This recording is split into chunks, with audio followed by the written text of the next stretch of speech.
Hello. When faced with the question of what is your learning manifesto, what is it that you are passionate about?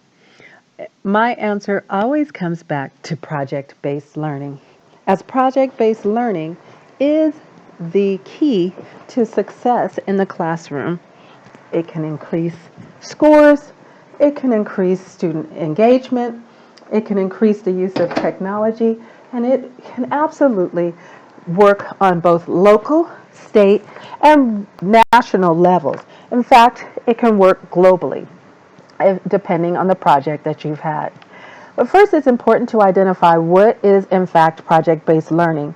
As you can recognize through this description and understanding of what project-based learning is, you'll be able to understand why it's applicable and what power it may have as it relates to education.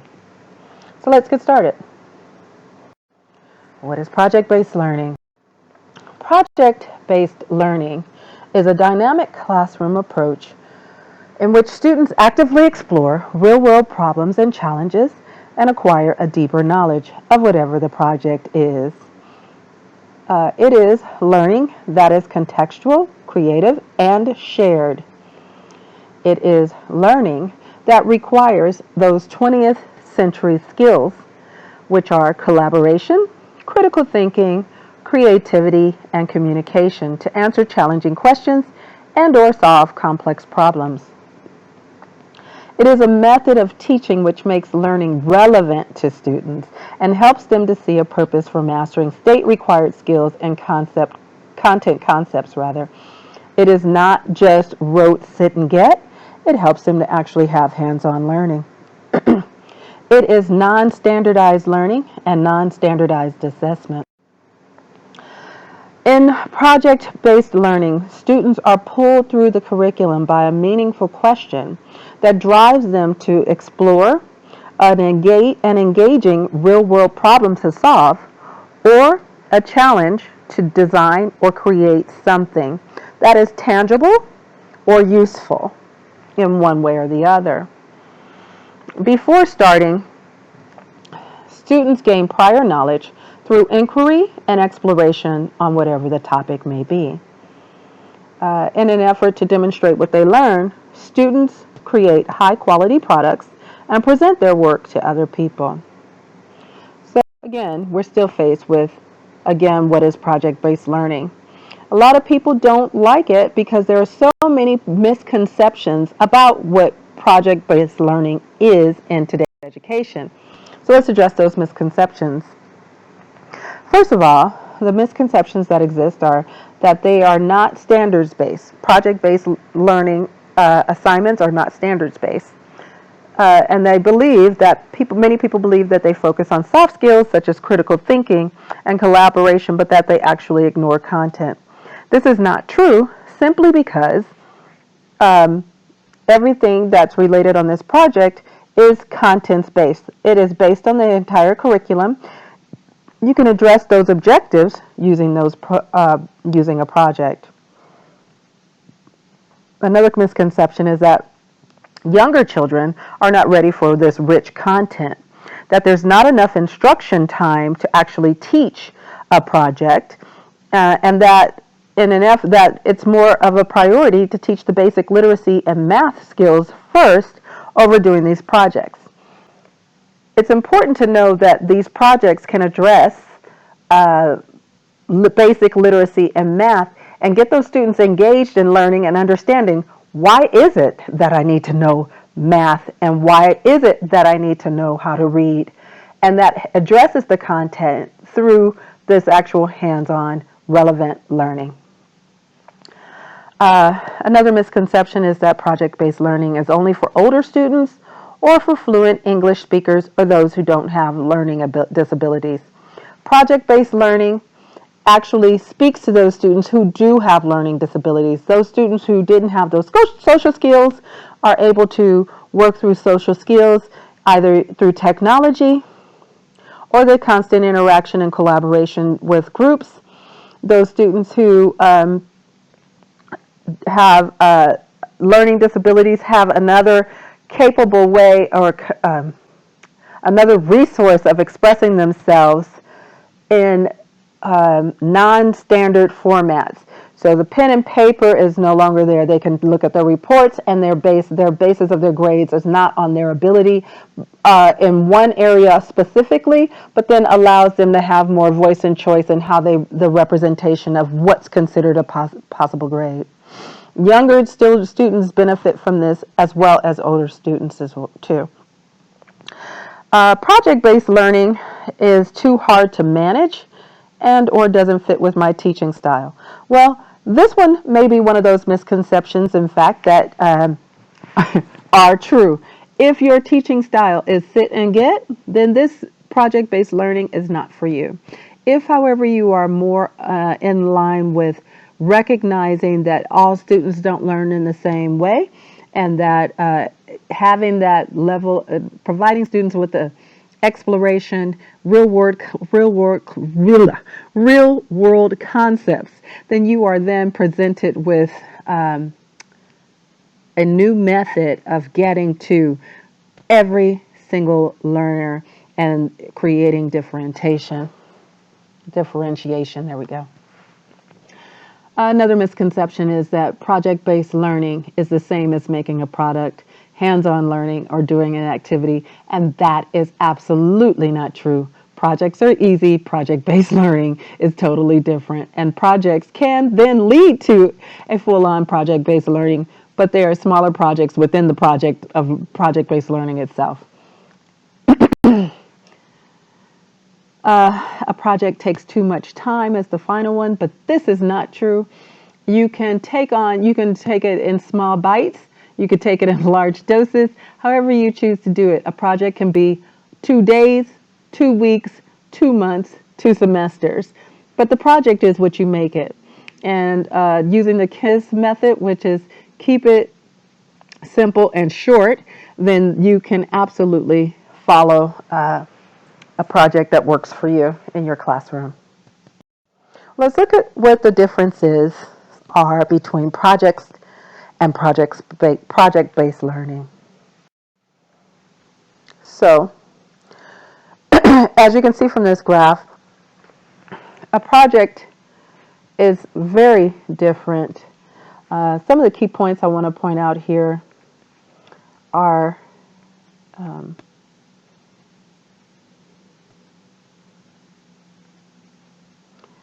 the difference between a project is teacher directed and project-based learning is student directed. That's probably the key. We are looking at ultimately getting to student-centered learning versus teacher-centered learning. The teacher has already acquired most of their learning and their knowledge. It's now up to the students to develop these skills where they are self-sufficient in their thought process, self-sufficient in the learning process. You give them the tools they need to be successful in your classroom, and then let them use those tools appropriately. Again, you've got here where projects will lack real-world evidence, where you can directly identify certain things for the students to submit to you, because as you can see, products are submitted to the teacher, but they lack that real-world relevance. They are products that are presented to you in the classroom. You grade them, that sort of thing. But when you have a project-based learning assignment, then it is based on real-world experiences or problems. Some essential elements of project-based learning are easy. You come up with a driving question.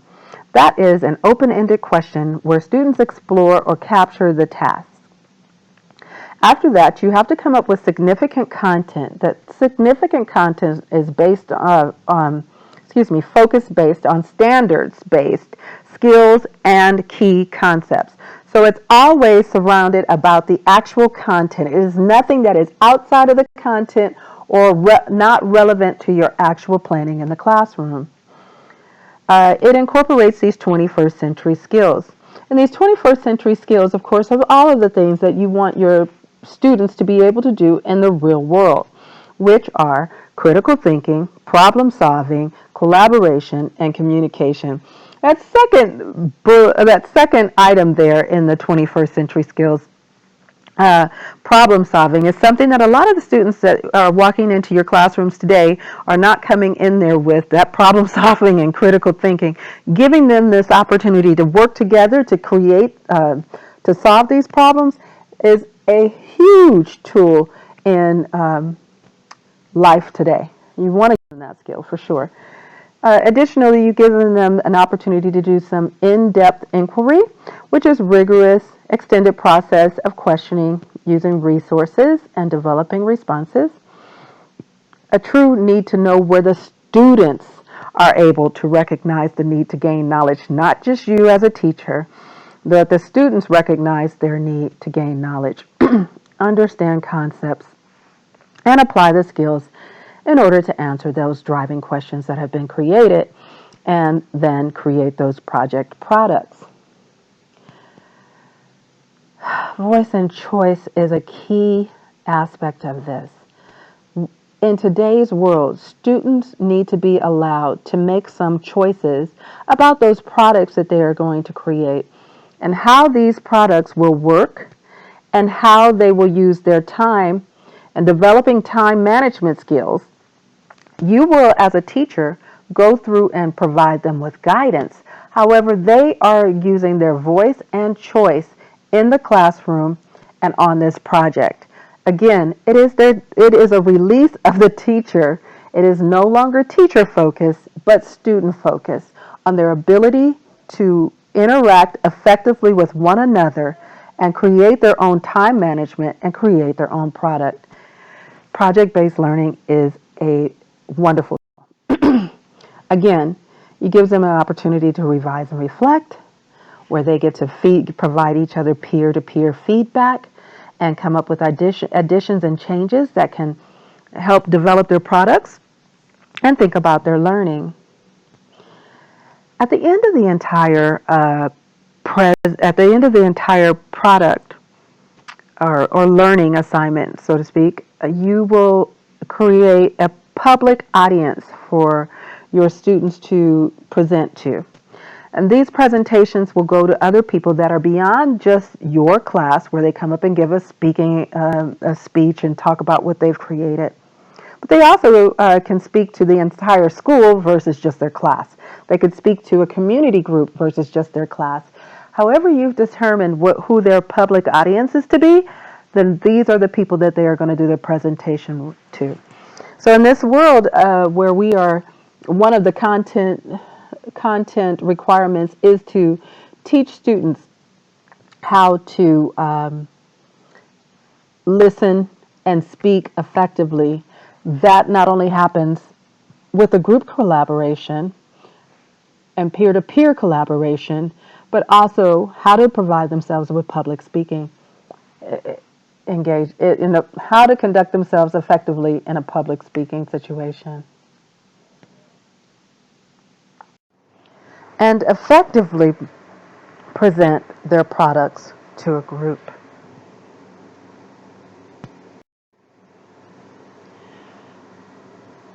Project-based learning has a substantial amount of benefits. In addition to it growing in popularity in the classroom, the benefits that it provides inside the classroom and outside the classroom are extensive. And again, it does work on a local, regional, state, and national level. And now, as I'm personally experiencing, the benefits are even global. So let's talk about those. One of the keys is that project-based learning has student involvement and student engagement. You can let the students see what's on the work plan, let them fill out what they need, what needs to be done, and allow the teams to determine who's going to be doing what. You're going to give them some background knowledge, and that background knowledge that you give them can be extended through internet research. So you are incorporating technology throughout this entire process. The continued research that they'll do will take place on the internet as well, through various programs, and it will go throughout the duration of the project, um, and from testing, assessment, to peer-to-peer assessment, to peer-to-peer evaluation, um, and even again continued research. Teamwork and collaboration with their listening and speaking for skill development as they're working in a team to listen to what the other members are feeling and thinking, and incorporating that into their ultimate projects. Um, Evaluation and assessment using online resources and tools, and reflection and feedback using online resources and tools, and of course, involvement and inclusion using those online resources and tools, and direct interaction with one another. Additionally, it provides an opportunity or benefit of learning outside the classroom. Here's a quote. If all young people were given these opportunities to learn outside the classroom, we believe it would make a significant contribution to raising achievement in national curriculum subjects, in the 5 outcomes of every child matters, and in the expectations of sustainable schools. That quote comes directly from teachernet.gov in the UK for sustainable schools. Um, The curriculum in the UK is different than the curriculum in the US, it speaks to a lot more group collaboration, and it's more effective with the collaboration in the classroom and working outside of just the walls of the classroom. Doing a project-based learning assignment with your kids allows you to take this into the community, or just outside of the 4 walls of your classroom. You can then take it into the 4 walls of your school community, or into the 4 walls of your actual city's community. However you see it fit, but it goes beyond just the room. Learning outside of the classroom has additional benefits because it allows you to bring on site people, presenters, parents, and community to talk about the project and help with the student engagement.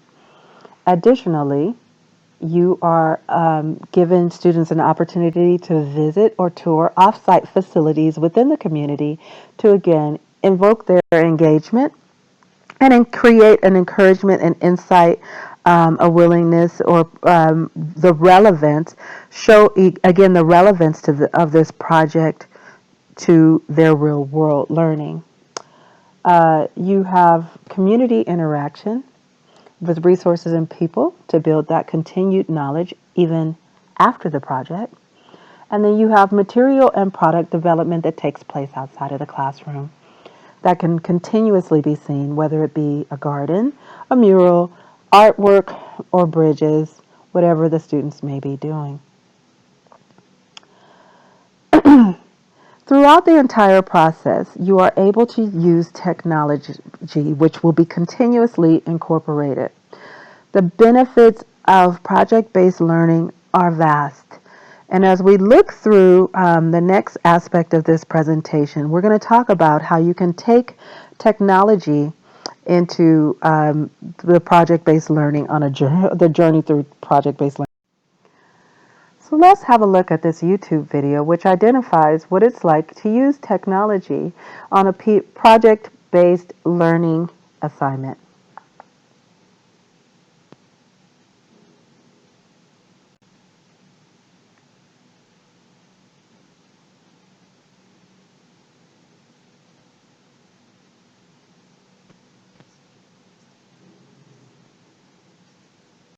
After watching the video, it's clear that not only is project-based learning effective in improving the skills and the learning in the classroom, and the performance of students and the engagement of students, but also it's clear that by incorporating technology into project-based learning, that it can develop a student, the school, the state, the nation, and globally. So how do you start in incorporating technology into project-based learning? Well, you start with the end in mind. by identifying first a project title, content standards, your century, making sure that you are going to tap into all of the 21st century skills in this project, that you have found a way to facilitate in-depth inquiry, and that you develop a driving question that speaks to um, addressing not only the project but the needs of the students. Foster the students need to know. Make sure that you provide them with voice and choice. Give them an opportunity for revision and reflection. Make sure that you identify the public audience and what's going to happen after the public audience addresses the students. Get a chance to address the public audience and whether or not the public audience will be able to address those students. And then you're going to do an essentials check, which basically says that you've got all the keys to make sure that you've covered all of the bases of your project-based learning. As you come up with your assessments and your assessment types, of course, there are formative assessments versus summative assessments. You're going to come up with your online quizzes and tests, a method for the students to blog or vlog for journaling and learning, preliminary plans and outlines and prototypes that you'd like them to have, and of course, you can give them assessments on their practice presentations. You can also assess them versus on their notes and whether or not they're really understanding what has to go into this project. Give them their checklist, their notes and checklists to see if they're actually identifying what needs to happen, and concept maps. And of course, observational data. It doesn't always have to be something that's summative. It can just be you monitoring and seeing what's happening.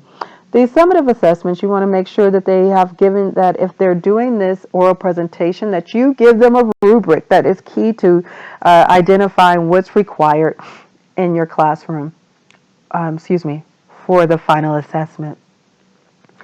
You're going to give them a multiple choice or short answer test. That's not always my favorite because I think that's a little easier, but it is a method. Again, essay test. That's good, where they can write out their experience, an essay that identifies what their experience was, which speaks to whether or not, for me, that speaks to whether or not this project was actually held the amount of validity that I felt they would have going into the project. But then it addresses whether or not they felt it had the same equal validity. Just give them a test to find out what they're thinking.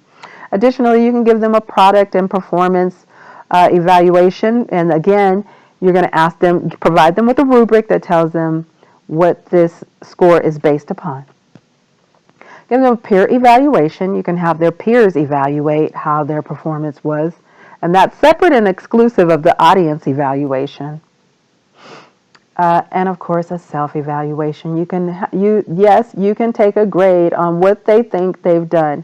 Now, one of the things that people say to me about this is that how do you let a kid self-evaluate them? You'd find that most students are more critical of themselves, just as we are as human beings. People are more critical of self than others. Having someone to actually look at, did you put in all the effort that you possibly could? Did you adhere to the rules and the guidelines? Did you work effectively with the group?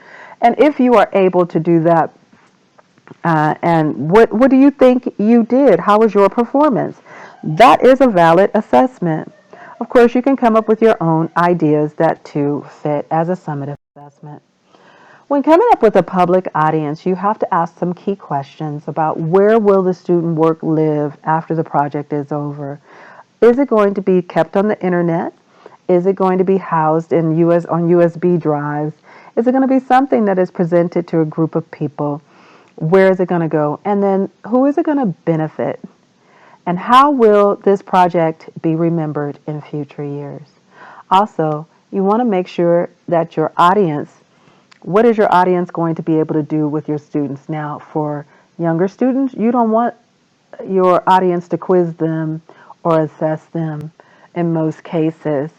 But for an older audience, then you want to make sure, and maybe your audience can ask questions about how they got to the ultimate goal.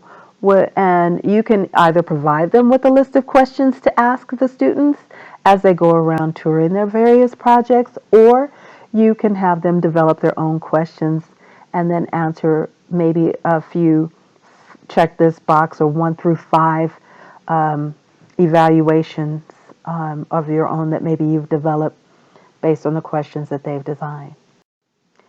Anyway, project-based learning to me is the key to global learning. There are a number of project-based learning assignments that can be given that incorporate technology. And I think that if the classrooms take on take on these types of project-based learning throughout our nation, we would be definitely much better educators and create lifelong learners.